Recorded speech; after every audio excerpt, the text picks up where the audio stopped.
A real believer. ఒక నిజమైన విశ్వాసి. A real pastor. ఓ నిజమైన సేవకుడు. A real mother. ఒక నిజమైన తల్లి.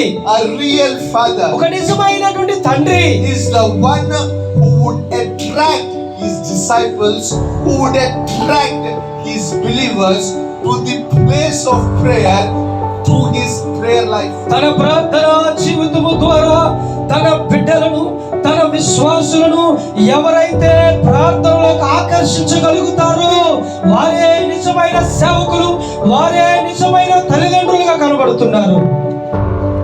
A pastor can bring people to God for blessings. ఇదిగో ఒక సేవకుడు ఆశీర్వాదాల కొరకు అనేక మందిని దేవుని దగ్గరికి తేగలుగుతాడు.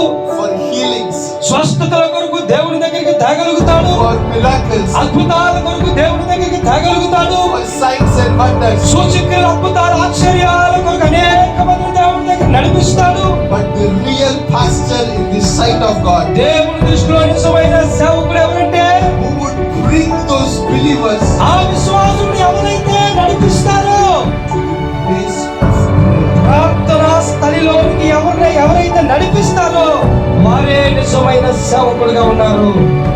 The churches, సంఘాలు, the believers, విశ్వాసులు, the families కుటుంబాలు who would come to the place of prayer. అందరూ కూడా ప్రార్థనా స్థలములోకి వచ్చేవారుగా.